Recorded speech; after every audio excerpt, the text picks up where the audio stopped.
Continuamos con Ana Karenina, de León Tolstoy. Levin callaba, mirando a los dos desconocidos amigos de Esteban Arkadievich y fijándose, sobre todo, en la blanca mano del elegante Grinevich, una mano de afilados y blancos dedos y de largas uñas curvadas en su extremidad. Aquellas manos surgiendo de los puños de una camisa adornados de brillantes y enormes gemelos, atraían toda la atención de Levin, coartaban la libertad de sus pensamientos. Ablansky se dio cuenta y sonrió. «Permitidme presentaros», dijo. «Aquí, mis amigos Felipe Ivanovich Nikitin y Mikhail Stanislavovich Grinevich». Y aquí añadió volviéndose a Levin, una personalidad de los estados provinciales, un miembro de los Zemstvos, un gran deportista, que levanta con una sola mano 5 peyodis, el rico ganadero, formidable cazador y amigo mío Konstantino Dmitrievich Levin, hermano de Sergio Ivanovich Kosnichev. «Mucho gusto en conocerle», dijo el anciano. «Tengo el honor de conocer a su hermano Sergio Ivanovich», aseguró Grinevich, tendiéndole su fina mano de largas uñas. Levin arrugó el entrecejo, le estrechó la mano con frialdad y se volvió hacia Ablansky. Aunque apreciaba mucho a su hermano de madre, célebre escritor, le resultaba intolerable que no le consideraran a él como Konstantino Levin, sino como hermano del ilustre Kosnichev. «Ya no pertenezco al Zemstvo», dijo, dirigiéndose a Ablansky. «Me peleé con todos. No asisto ya a sus reuniones». «Caramba, que pronto te has cansado». «¿Cómo ha sido eso?», preguntó su amigo, sonriendo. «Es una historia larga. Otro día te la contaré», replicó Levin. Pero a continuación comenzó a relatarla. «En una palabra, tengo la certeza de que no se hace ni se podrá hacer nada de provecho con los Zemstvos», profirió como si contestase a una injuria. «Por un lado, se juega al Parlamento, y yo no soy ni bastante viejo ni bastante joven para divertirme jugando. Por otra parte», Levin hizo una pausa, «es una manera que ha hallado la coterie rural de sacar el jugo a las provincias. Antes había juicios y tutelas, y ahora Zemstvos, no en forma de gratificaciones, sino de sueldos inmerecidos», concluyó con mucho calor, como si alguno de los presentes le hubiese rebatido las opiniones. «Por lo que veo, atraviesas una fase nueva, y esta vez conservadora», dijo Ablansky. «Pero ya hablaremos de eso después». «Sí, después. Pero antes quería hablarte de cierto asunto», repuso Levin mirando con aversión la mano de Grinevich. Esteban Arkadievich sonrió levemente. «¿No me decías que no te pondrías jamás vestidos europeos?», preguntó a Levin, mirando el traje que éste vestía, seguramente cortado por un sastre francés. «Cuando digo que atraviesas una nueva fase». Levin se sonrojó, pero no como los adultos, que se ponen encarnados casi sin darse cuenta, sino como los niños, que al ruborizarse comprenden lo ridículo de su timidez, lo que excita más aún su rubor, casi hasta las lágrimas. Hacía un efecto tan extraño ver aquella expresión pueril en el rostro varonil e inteligente de su amigo que Ablansky desvió la mirada. «¿Dónde nos podemos ver?», preguntó Levin. «Necesito hablarte». Ablansky reflexionó. «Vamos a almorzar al restaurante Guerin», dijo, «y allí hablaremos». «Estoy libre hasta las 3. «No», dijo Levin, después de pensarlo un momento. «Antes tengo que ir a otro sitio». «Entonces cenaremos juntos por la noche». «Pero, ¿para qué cenar? Al fin y al cabo no tengo nada especial que decirte. Solo preguntarte 2 palabras, y después podremos hablar». «Pues dime las 2 palabras ahora y hablemos por la noche». «Se trata», empezó Levin. «De todos modos, no es nada de particular». En su rostro se retrató una viva irritación provocada por los esfuerzos que hacía para dominar su timidez. «¿Qué sabes de los Scherbatsky? ¿Siguen sin novedad?», preguntó, por fin. Esteban Arkadievich, a quien le constaba de tiempo atrás que Levin estaba enamorado de su cuñada Kitty, sonrió imperceptiblemente y sus ojos brillaron de satisfacción. Tú lo has dicho en 2 palabras, pero yo en 2 palabras no lo puedo contestar. ¿Por qué? Perdóname un instante. El secretario, con respetuosa familiaridad y con la modesta consciencia de la superioridad que todos los secretarios creen tener sobre sus jefes en el conocimiento de todos los asuntos, entró y se dirigió a Ablansky llevando unos documentos y, en forma de pregunta, comenzó a explicarle una dificultad. Esteban Arkadievich, sin terminar de escucharle, puso la mano sobre la manga del secretario. No, hágalo, de todos modos, como le he dicho, indicó, suavizando la orden con una sonrisa. Y tras explicarle la idea que él tenía sobre la solución del asunto, concluyó, separando los documentos: le ruego que lo haga así, Zahar Nikitich. El secretario salió un poco confundido. Levin, entretanto, se había recobrado completamente de su turbación, y en aquel momento se hallaba con las manos apoyadas en el respaldo de una silla, escuchando con burlona atención. No lo comprendo, no. Dijo. ¿El qué no comprendes? Repuso Ablansky sonriendo y sacando un cigarrillo. Esperaba alguna extravagancia de parte de Levin. Lo que hacéis aquí, repuso Levin, encogiéndose de hombros. ¿Es posible que puedas tomarlo en serio? ¿Por qué no? Porque aquí no hay nada que hacer.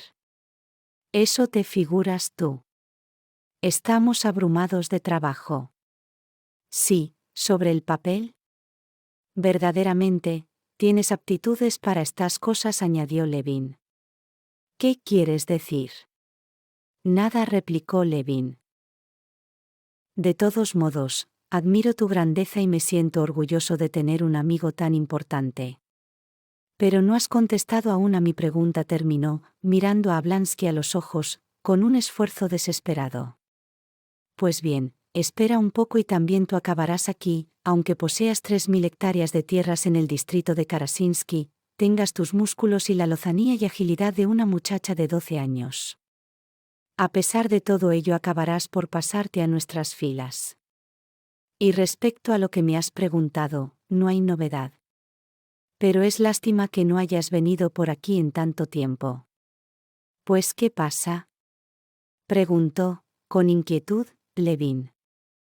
Nada, nada, dijo Ablansky. Ya charlaremos. Y en concreto, ¿qué es lo que te ha traído aquí? De eso será mejor hablar también después, respondió Levin, sonrojándose hasta las orejas. Bien, ya me hago cargo, dijo Esteban Arkadievich. Si quieres verlas, las encontrarás hoy en el parque zoológico, de 4 a 5. Kitty estará patinando. Ve a verlas. Yo me reuniré allí contigo y luego iremos a cualquier sitio. Muy bien. Hasta luego entonces. No te olvides de la cita. Te conozco bien, eres capaz de olvidarla o de marcharte al pueblo, exclamó, riendo, Ablansky. No, no. Y salió del despacho, sin acordarse de que no había saludado a los amigos de Ablansky hasta que estuvo en la puerta. Parece un hombre de carácter, dijo Grinevich cuando Levin hubo salido. Sí, querido, asintió Esteban Arkadievich, inclinando la cabeza. Es un mozo con suerte. 3000 hectáreas en Karasinsky, joven y fuerte, y con un hermoso porvenir. No es como nosotros. ¿De qué se queja usted? De que todo me va mal. Respondió Ablansky, suspirando profundamente. Capítulo 6. Cuando Ablansky preguntó a Levin a qué había ido a Moscú, Levin se sonrojó y se indignó consigo mismo por haberse sonrojado y por no haber sabido decirle: he venido para pedir la mano de tu cuñada, pues solo por este motivo se encontraba en Moscú. Los Levin y los Shcherbatsky, antiguas familias nobles de Moscú, habían mantenido siempre entre sí cordiales relaciones, y su amistad se había afirmado más aún durante los años en que Levin fue estudiante. Este se preparó e ingresó en la universidad a la vez que el joven príncipe Shcherbatsky, el hermano de Dolly y Kitty. Levin frecuentaba entonces la casa de los Shcherbatsky y se encariñó con la familia.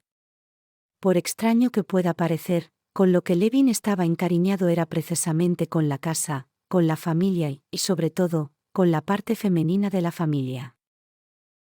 Levin no recordaba a su madre, tenía solo una hermana, y esta mayor que él. Así, pues, en casa de los Scherbatsky se encontró por primera vez en aquel ambiente de hogar aristocrático e intelectual del que él no había podido gozar nunca por la muerte de sus padres. Todo, en los Scherbatsky, sobre todo en las mujeres, se presentaba ante el envuelto como en un velo misterioso, poético, y no solo no veía en ellos defecto alguno, sino que suponía que bajo aquel velo poético que envolvía sus vidas se ocultaban los sentimientos más elevados y las más altas perfecciones.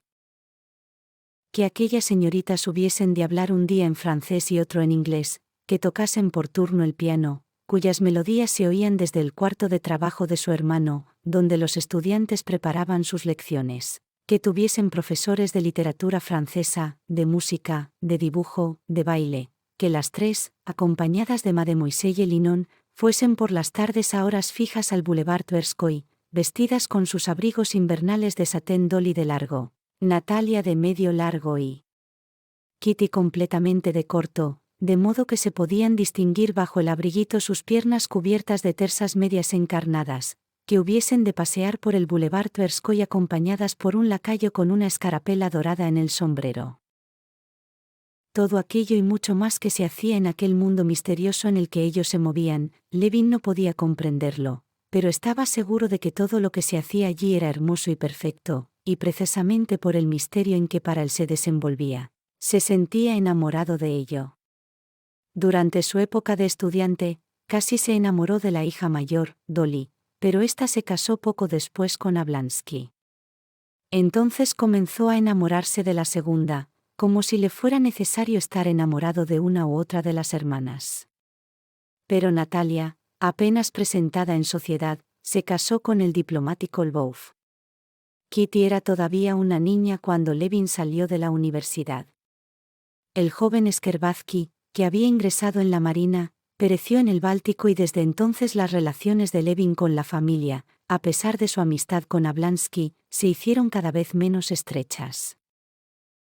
Pero cuando aquel año, a principios de invierno, Levin volvió a Moscú después de un año de ausencia y visitó a los Scherbatsky, comprendió de quién estaba destinado en realidad a enamorarse. Al parecer, nada más sencillo conociendo a los Scherbatsky, siendo de buena familia, más bien rico que pobre, y contando 32 años de edad, que pedir la mano de la princesita Kitty. Seguramente le habrían considerado un buen partido. Pero, como Levin estaba enamorado, Kitty le parecía tan perfecta, un ser tan por encima de todo lo de la tierra, y él se consideraba un hombre tan bajo y vulgar, que casi no podía imaginarse que ni Kitty ni los demás le encontraran digno de ella. Pasó 2 meses en Moscú como en un sueño, coincidiendo casi a diario con Kitty en la alta sociedad, que comenzó a frecuentar para verla más a menudo, y, de repente, le pareció que no tenía esperanza alguna de lograr a su amada y se marchó al pueblo. La opinión de Levin se basaba en que a los ojos de los padres de Kitty él no podía ser un buen partido, y que tampoco la deliciosa muchacha podía amarle.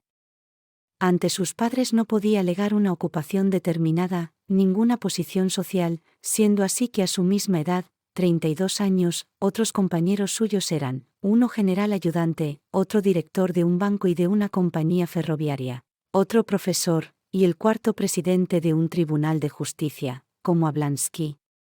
Él, en cambio, sabía bien cómo debían de juzgarle los demás, un propietario rural, un ganadero, un hombre sin capacidad, que no hacía, a ojos de las gentes, sino lo que hacen los que no sirven para nada, ocuparse del ganado, de cazar, de vigilar sus campos y sus dependencias. La hermosa Kitty no podía, pues, amar a un ser tan feo como Levin se consideraba, y, sobre todo, tan inútil y tan vulgar. Por otra parte, debido a su amistad con el hermano de ella ya difunto, sus relaciones con Kitty habían sido las de un hombre maduro con una niña, lo cual le parecía un obstáculo más. Opinaba que a un joven feo y bondadoso, cual él creía ser, se le puede amar como a un amigo, pero no con la pasión que él profesaba a Kitty. Para eso había que ser un hombre gallardo y, más que nada, un hombre destacado. Es verdad que había oído decir que las mujeres aman a veces a hombres feos y vulgares, pero él no lo podía creer, y juzgaba a los demás por sí mismo, que solo era capaz de amar a mujeres bonitas, misteriosas y originales. No obstante, después de haber pasado 2 meses en la soledad de su pueblo, comprendió que el sentimiento que le absorbía ahora no se parecía en nada a los entusiasmos de su primera juventud, pues no le dejaba momento de reposo, y vio claro que no podría vivir sin saber si Kitty podría o no llegar a ser su mujer. Comprendió, además, que sus temores eran hijos de su imaginación y que no tenía ningún serio motivo para pensar que hubiera de ser rechazado. Y fue así como se decidió a volver a Moscú, resuelto a pedir la mano de Kitty y casarse con ella, si le aceptaban. Y si no. Pero no quiso ni pensar en lo que sucedería si era rechazada su proposición. Capítulo 7. Llegó a Moscú en el tren de la mañana y enseguida se dirigió a casa de Koznichev, su hermano mayor por parte de madre. Después de mudarse de ropa, entró en el despacho de su hermano dispuesto a exponerle los motivos de su viaje y pedirle consejo. Pero Koznichev no se hallaba solo. Le acompañaba un profesor de filosofía muy renombrado que había venido de Kharkov con el exclusivo objeto de discutir con él un tema filosófico sobre el que ambos mantenían diferentes puntos de vista. El profesor sostenía una ardiente polémica con los materialistas, y Koznichev, que la seguía con interés, después de leer el último artículo del profesor, le escribió una carta exponiéndole sus objeciones y censurándole las excesivas concesiones que hacía al materialismo. El polemista se puso enseguida en camino para discutir la cuestión. El punto debatido estaba entonces muy en boga, y se reducía a aclarar si existía un límite de separación entre las facultades psíquicas y fisiológicas del hombre y dónde se hallaba tal límite, de existir. Sergio Ivanovich acogió a su hermano con la misma sonrisa fría con que acogía a todo el mundo, y después de presentarle al profesor, reanudó la charla. El profesor, un hombre bajito, con lentes, de frente estrecha, interrumpió un momento la conversación para saludar y luego volvió a continuarla, sin ocuparse de Levin. Este se sentó, esperando que el filósofo se marchase, pero acabó interesándose por la discusión. Había visto en los periódicos los artículos de que se hablaba y los había leído, tomando en ellos el interés general que un antiguo alumno de la Facultad de Ciencias puede tomar en el desarrollo de las ciencias, pero, por su parte, jamás asociaba estas profundas cuestiones referentes a la procedencia del hombre como animal, a la acción refleja, la biología, la sociología, y aquella que, entre todas, le preocupaba cada vez más, la significación de la vida y la muerte. En cambio, su hermano y el profesor, en el curso de su discusión, mezclaban las cuestiones científicas con las referentes al alma, y cuando parecía que iban a tocar el tema principal, se desviaban enseguida, y se hundían de nuevo en la esfera de las sutiles distinciones, las reservas, las citas, las alusiones, las referencias a opiniones autorizadas, con lo que Levin apenas podía entender de lo que trataban. No me es posible admitir, dijo Sergio Ivanovich, con la claridad y precisión, con la pureza de dicción que le eran connaturales la tesis sustentada por Cais, es a saber, que toda concepción del mundo exterior nos es transmitida mediante sensaciones. La idea de que existimos la percibimos nosotros directamente, no a través de una sensación, puesto que no se conocen órganos especiales capaces de recibirla. Pero Wurst, Nast y Pripasov le contestarían que la idea de que existimos brota del conjunto de todas las sensaciones y es consecuencia de ellas. Wurst afirma incluso que sin sensaciones no se experimenta la idea de existir. Voy a demostrar lo contrario, comenzó Sergio Ivanovich. Levin, advirtiendo que los interlocutores, tras aproximarse al punto esencial del problema, iban a desviarse de nuevo de él, preguntó al profesor: entonces, cuando mis sensaciones se aniquilen y mi cuerpo muera, ¿no habrá ya para mi existencia posible? El profesor, contrariado como si aquella interrupción le produjese casi un dolor físico, miró al que le interrogaba y que más parecía un palurdo que un filósofo, y luego volvió los ojos a Sergio Ivanovich, como preguntándole: ¿qué queréis que le diga? Pero Sergio Ivanovich hablaba con menos afectación e intransigencia que el profesor, Y comprendía tanto las objeciones de este como el natural y simple punto de vista que acababa de ser sometido a examen, sonrió y dijo: «Aún no estamos en condiciones de contestar adecuadamente a esa pregunta». «Cierto, no poseemos bastantes datos», afirmó el profesor. Y continuó exponiendo sus argumentos. No dijo: «Yo sostengo que sí, como afirma Pripasov, la sensación tiene su fundamento en la impresión, hemos de establecer entre estas dos nociones una distinción rigurosa». Levin no quiso escuchar más y esperaba con impaciencia que el profesor se marchase. Capítulo 8. Cuando el profesor se hubo ido, Sergio dijo a su hermano: «Celebro que hayas venido». «¿Por mucho tiempo? ¿Y cómo van las tierras?». Levin sabía que a su hermano le interesaban poco las tierras, y si le preguntaba por ellas lo hacía por condescendencia. Le contestó, pues, limitándose a hablarle de la venta del trigo y del dinero cobrado. Habría querido hablar a su hermano de sus proyectos de matrimonio, pedirle consejo. Pero, escuchando su conversación con el profesor y oyendo luego el tono de protección con que le preguntaba por las tierras, las propiedades de su madre las poseían los dos hermanos en común, aunque era Levin quien las administraba, tuvo la sensación de que no habría ya de explicarse bien, de que no podía empezar a hablar a su hermano de su decisión, y de que éste no habría de ver seguramente las cosas como él deseaba que las viera. «Bueno, ¿y qué dices del CEMSBO?», preguntó Sergio, que daba mucha importancia a aquella institución. «A decir verdad, no lo sé». «¿Cómo? ¿No perteneces a él?». «No. He presentado la dimisión», contestó Levin, y no asistió a las reuniones. «Es lástima», dijo Sergio Ivanovich arrugando el entrecejo. Levin, para disculparse, comenzó a relatarle lo que sucedía en las reuniones. «Ya se sabe que siempre pasa así», le interrumpió su hermano. «Los rusos somos de ese modo. Tal vez la facultad de ver los defectos propios sea un hermoso rasgo de nuestro carácter. Pero los exageramos y nos consolamos de ellos con la ironía que tenemos siempre en los labios. Una cosa te diré, si otro pueblo cualquiera de Europa hubiese tenido una institución análoga a la de los CEMSBOs, por ejemplo, los alemanes o los ingleses, la habrían aprovechado para conseguir su libertad política. En cambio nosotros solo sabemos reírnos de ella». «¿Qué querías que hiciera?», replicó Levin, excusándose. «Era mi última prueba, puse en ella toda mi alma. Pero no puedo, no tengo aptitudes». «No es que no tengas, es que no enfocas bien el asunto», dijo Sergio Ivanovich. «Tal vez tengas razón», concedió Levin abatido.